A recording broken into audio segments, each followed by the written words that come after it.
Hello YouTube fans, how is everyone out there? I'm Darlene, and I will be telling you a story today about someone I've brought through. I'm not even sure I'm going to post this one, so if it's online, it's online. If not, I don't know. You know, I don't get many of these kinds of readings, but I'm also a medium that believes if you're, like if you say to Spirit, I'm going to do this work for you, then you shouldn't question, when you get readings that are outside the box, so to speak.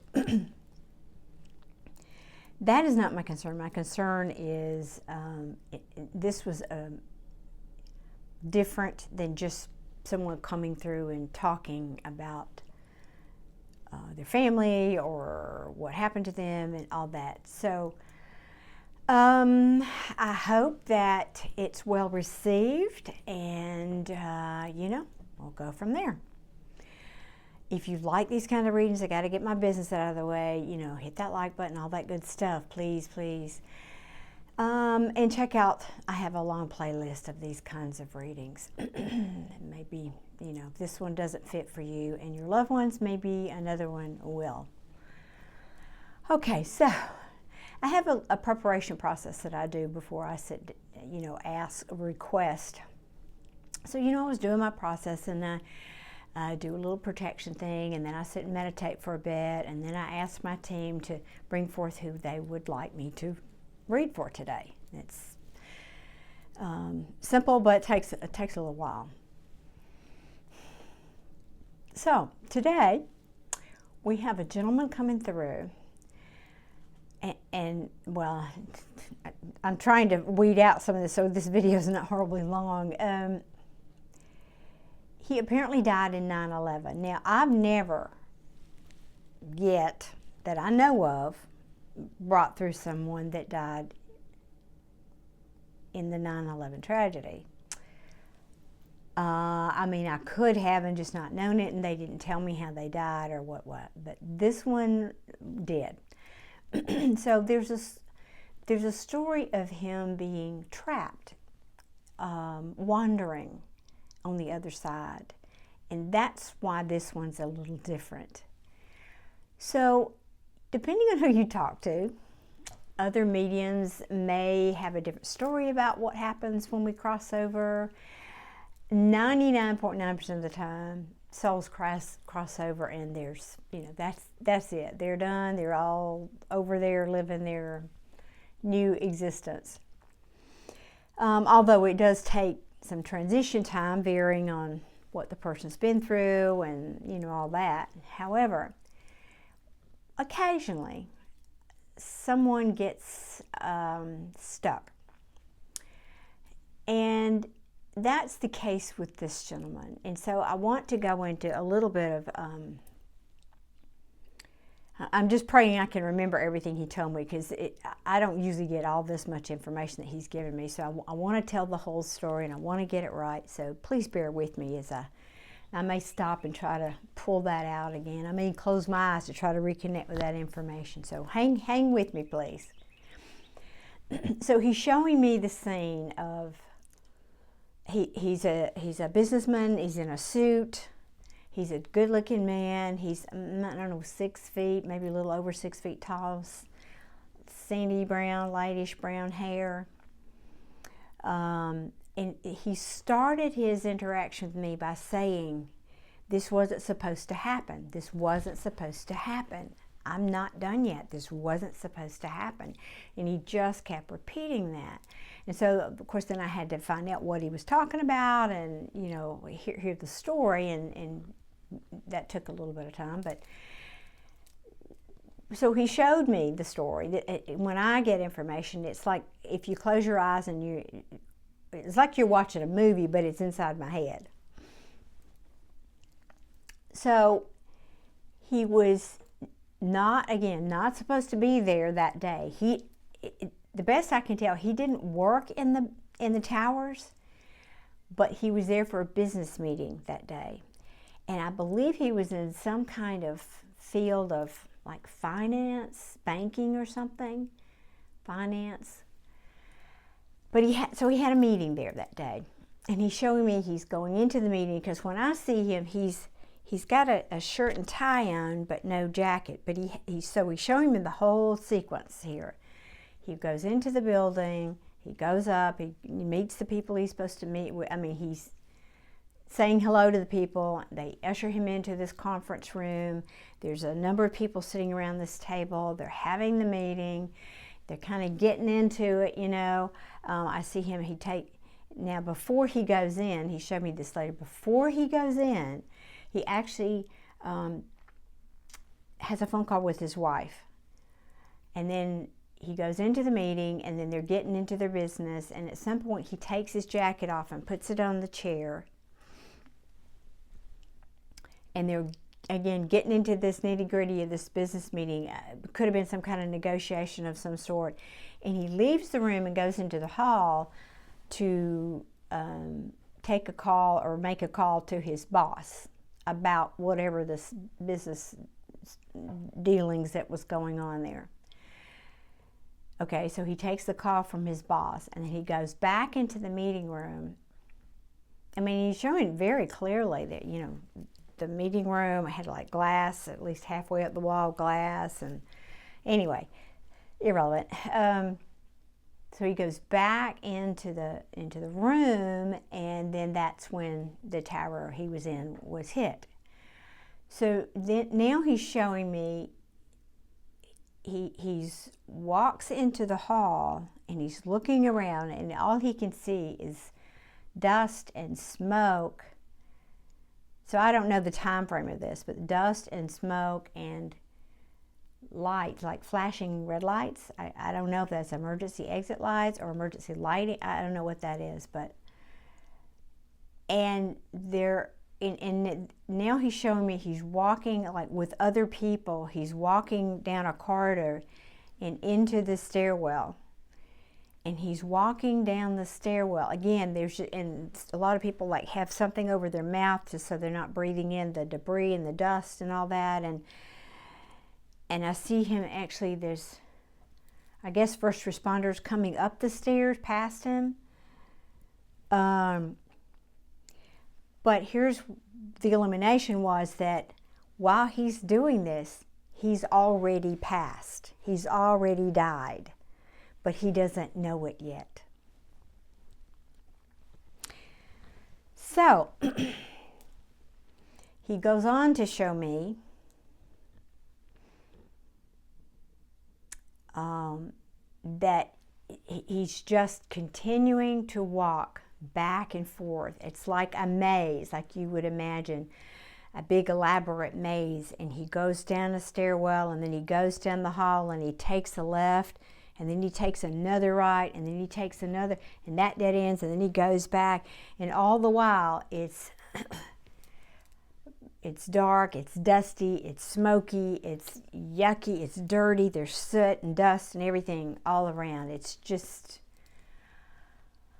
how you might have imagined it to be, I guess. I can't even, my mind can't even comprehend that. But for anyone out there who might have survived this, you know, you can let me know if this sounds like what it might have been. I don't know. And then, so he's showing me all that picture, okay. And then we kind of, that goes into the background, and then we're sitting down basically. I said, well, come on and sit down to me and talk to me. And, you know, it's very like you're having a conversation with another human being, because you are, they're just not in a physical body. So he sat down, and I started to dig a little bit into the situation. He says to me, I've just been wandering. I can't get back. I don't know how to get back. I need to get back. And so it's like he knows. This is what was unique about this. I've helped other souls cross over and go to the light and all that, but this was different, because a part of him knows now that, because he says, I've been wandering here a long time. This is not normal. I know something's wrong here. This is not normal. This is not where I'm supposed to be. I can't get out of here, but I know it's not where I'm supposed to be, and I just want to go back to where I was. So part of him knows that he's deceased, but he's determined to go back. And so we talked about that, and he just says, it wasn't my time. I wasn't ready. I had things to do. I had things to do, important things I had to do. And he just was very determined. So when I talk to a soul like this, it's a negotiation process, essentially. I mean, some of them don't know they've crossed over. And so you have to kind of, well, you have to lead them to that information. It really is like a negotiation sometimes, because, you know, some of them want to move on, but they don't know it. Some of, you know, it's just that's a whole other video. But we are sitting down having this very civil conversation and talking about it. And he says, no, I said, you know, you can just, and of course the light over there in the distance, I said, you can just go to the light. No, I need to go back. I need to go back. Tell me how I can get back. Show me. Tell me how I can get back. That's why I came to you today. Tell me how I can get back. And I said, well, again, this is a negotiation. And I said, well, honestly, I can't, because the only answer I have for you is to go on to the light. You don't have a physical body anymore. So then he very, very intelligently asked me these other questions. Now, y'all, this has never happened to me, so this is new. This is something different. Like this conversation, and the fact that he was so intelligent to ask this, I'm going to say spiritually intelligent to ask these questions. So he says, well, I don't have a body. I said, you can't go back because you don't have a body. Well, then you could tell he was thinking, all right, well, what if I do this? What if, because he was showing me a movie that I watched actually with my family. I think it was starring, I want to say it was Bruce Willis. I'm not certain about this, but it was, darn if I can remember the name of it, but it was a movie about the earth was coming to an end because of climate, this and that, and he volunteered, I guess, if I remember correctly, to go into space, and ended up in an alternate dimension. And then he was coming back trying to communicate with his daughter, who was still on the earth, so he could see her, she couldn't see him, and he was trying to communicate to her, but I'm still here. I'm here, I'm just in an alternate dimension. And it had something to do with, there was a bookcase and a book or a movie or something sitting on the bookcase, and she finally got it. But anyway, he's showing me that scene in this movie. What about that? Can I just go to a different dimension?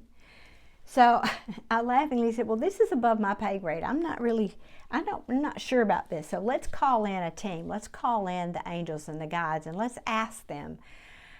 Because I don't have the answer for that. I really don't. So this is what happened, what I was told, what he was told, and, you know, if it's true, it's true. If it's not, y'all just, you know, click off the video. I don't know. I don't know if you know, if any of us know. So they said to him, because you don't have a body, that you could go to an alternate dimension to be able to, because he wanted to get back to I guess, to his loved ones, and to whatever this mission was that he had in his mind he wanted to do. And he said you could go to an alternate dimension. They did, but you have to be at a different vibration, and it would take you so long to get to that vibration that everyone you cared about, and the whole reason that you are wanting to go back to Earth, would be long gone. It would be history. It would be done and over with.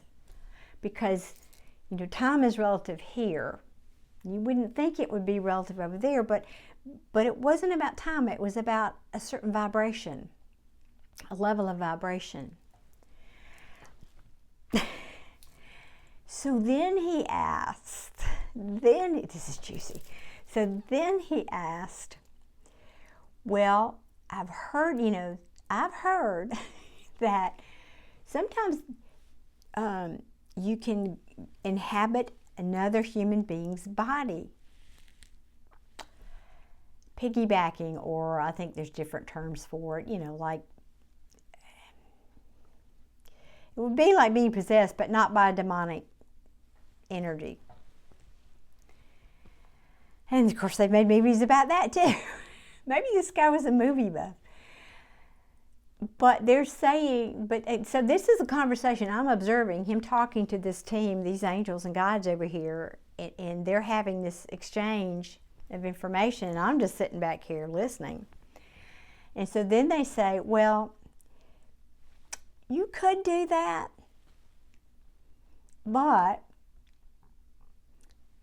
whoever you shared a body with, and then you go back to try to connect with the people that knew you, they would think that person's crazy. They wouldn't know that was you. They would think that that person was crazy and throw them out, get them arrested, whatever, I don't know, lock them up.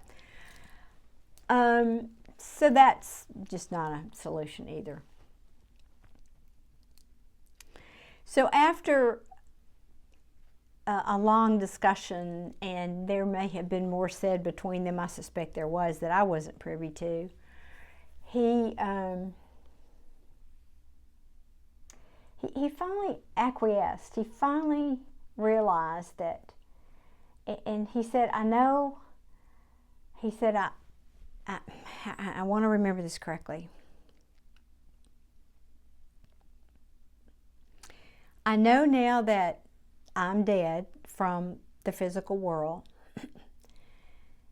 And he said, I know that, no, there was one other thing. He asked about coming in, being reborn, like, and they said, well, yes, that's absolutely, well, that's what people do. They come back and be reborn. But again, it was the same dilemma. Time will have passed here, and the reasons you came back would, not matter anymore, or somebody else would have solved those worldly problems, or the people you cared about wouldn't be here anymore. So anyway,